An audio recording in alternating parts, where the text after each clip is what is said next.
जय गुरु। मु समस्त को मोर आंतरिक श्रद्धा प्रीति और शुभेच्छा जनाऊँ। ओडिया मोर मातृभाषा नुहे। आपण मानकर सानिध्य रे ही जेतिकी संभव ए भाषा मु आयत्त करबा चेष्टा करिछि। तेनु भाषागत त्रुटि आपण माने विवेचना दृष्टि रे देखिबे। आपण समस्त मोर निजर लोक, सेति पई ए त्रुटिपूर्ण भाषा रे मोर हृदयर विक्षिप्त जे भावगुड़ा सेगुड़ा आपण मानकर सामने कहवाकू मोर कौन सी संकोच नहीं। आउ जे अनुधावन योग्यता सेटा आपण माने समस्ते विचार विवेचना करिवे। सेटा मु आउ कोन कहिबी।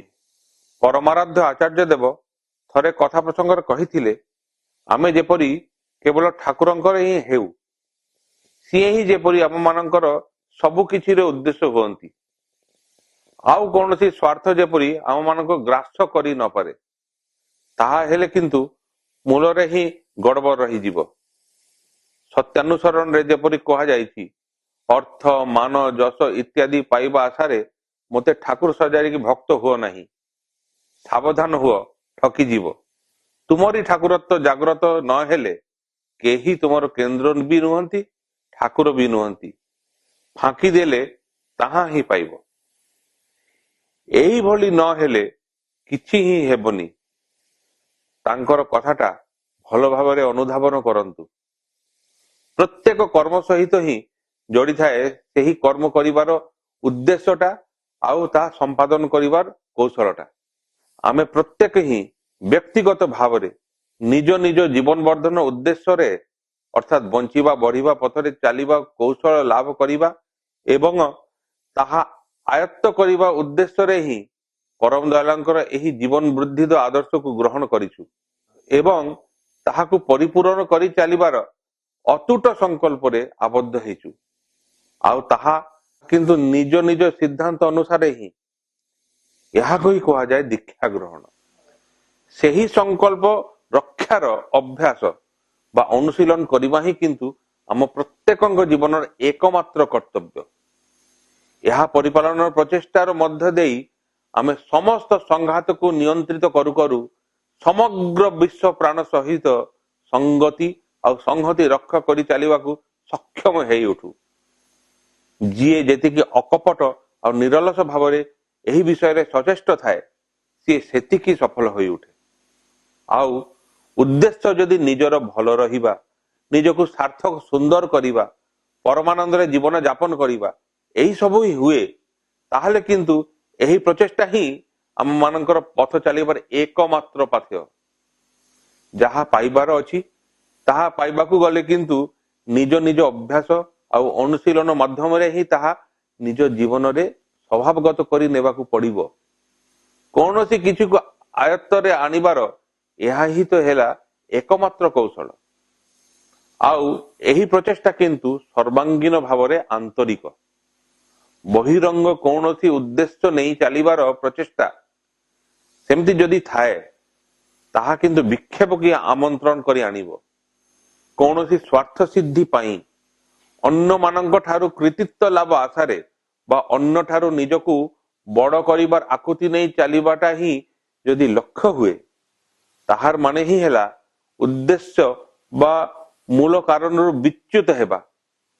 आउ ताहा जेपरि न हुए सेति पाई ही प्रयोजन अच्युत आग्रह आउ अदम्य निष्ठा सहित जी सबु किछिर कारण से प्रिय परमंग ठारे ही केवल युक्त रहिबा। एकमात्र तांकु प्रीत करिबा उद्देश्य नहीं चलिबा। जदि स्वार्थर प्रतिष्ठा ही करिबाकू हुए, ताहेले कौनसी क्षुद्र गंडीबद्ध आत्मस्वार्थ न होई ताहा जेपरि तांकरी स्वार्थ हुए, ता हेले ही क्रमान्वय रे तांको स्वार्थ ही निजर स्वार्थ होई उठे। एही मानसिकता नहीं चलिले आम मानकर जीवन प्रकृत भावरे सर्वार्थ साधक और सर्वांग सुंदर होई उठे। एहा न करी निजे कपटतार आश्रय नहीं विज्ञ भली फांकी चलन चली अन्न मानक बेलरे उपदेश देवाकू जदि आमे तत्पर होई उठू, ताहेले तो उद्देश्य विच्युत हेबाकू ही पड़िबो। ଆଉ ଉଦ୍ଦେଶ୍ୟହୀନ ଚଳନର କୌଣସି ଗତି ହୁଏ ନା, ଏକମାତ୍ର ଦୁର୍ଗତି ଛଡା। ଆମ ମାନଙ୍କ ଭଳି ଭାଗ୍ୟବାନ ମାନବ ଇତିହାସରେ କେବେ ବି କେହି ହୋଇଛି? ଆମେ ମାନେ ପଥ ପାଇଛୁ, ପାଥ୍ୟ ପାଇଛୁ, ଗନ୍ତବ୍ୟ ଲାଭ କରିଛୁ, ପଥ ଚାଲିବାର କ୍ଳାନ୍ତି ଆଉ ଗ୍ଲାନି ଲାଘବ କରିବାର ସମସ୍ତ ସମ୍ବଳ ଲାଭ କରିଛୁ। ପଥଭ୍ରଷ୍ଟ ହେଇ ପଡ଼ିଲେ ଛାଡା ଦେଇ ପୁଣି ସଠିକ ପଥ ନିଶାନାରେ ଫେରେଇ ଆଣିବାର ଆଲୋକବର୍ତ୍ତିକା ଆମ ଦୃଷ୍ଟି ସାମ୍ନାରେ ସଦାବେଳେ ଠିଆ ହୋଇ ରହିଛି। ଏହିଭଳି ଯେ କେହି କେବେ କାହାକୁ ଭଲ ପାଇପାରେ, ତାହାର ଜ୍ୱଳନ୍ତ ଦୃଷ୍ଟାନ୍ତ ଆମେ ପ୍ରତ୍ୟେକ ହିଁ ନିଜ ନିଜ ଜୀବନରେ ବାସ୍ତବରେ ଅନୁଭବ କରିବାର ନିରନ୍ତର ସୁଯୋଗ ଲାଭ କରିଚାଲିଛୁ। ଦେଖିଥିବା, ଶୁଣିଥିବା ଆଉ ବାସ୍ତବ ବୋଧରେ ଅନୁଭବ କରିଥିବା କେତେ ଯେ ଘଟଣା ସାକ୍ଷୀ ଆମେ ହେଇ ଚାଲିଛୁ ପ୍ରତିନିୟତ, ତାହାର କୌଣସି ହିସାବ କିଏ ରଖେ? ଏହା ସତ୍ତ୍ୱେ ବି ନିଜ ଚଳନ, ବଲନ, ଆଚରଣ ଏହି ସମସ୍ତ ଯଦି ସେହି ଅନୁସାରେ ନିୟନ୍ତ୍ରିତ କରି ନ ପାରୁ, ତାହେଲେ ଆମ ଭଳି ଦୁର୍ଭାଗା ଆଉ କିଏ? ତାଙ୍କ ଜୀବନ, ତାଙ୍କ ସ୍ମୃତି ଚେତନାର ଜୀବନୀୟ ପରଶ ଆମ ମାନଙ୍କ ଜୀବନକୁ ଦୟା, ପ୍ରେମ, କ୍ଷମା ଏହି ସବୁରେ ପୁଣି ବଞ୍ଚିବା ବଢିବାର ଉପାୟ ଆଉ ପ୍ରେରଣାରେ ପରିପୋଷିତ କରି ତୋଲୁଛି ପ୍ରତିନିୟତ ଅବିଚ୍ଛିନ୍ନ ଭାବରେ। ଆମେ କଣ ଏବେ ବି ଆଲସ୍ୟ ଆଉ ଦୁର୍ବଳତା ହାତରେ ପରାଜିତ ହେଇ ରହିଯିବା?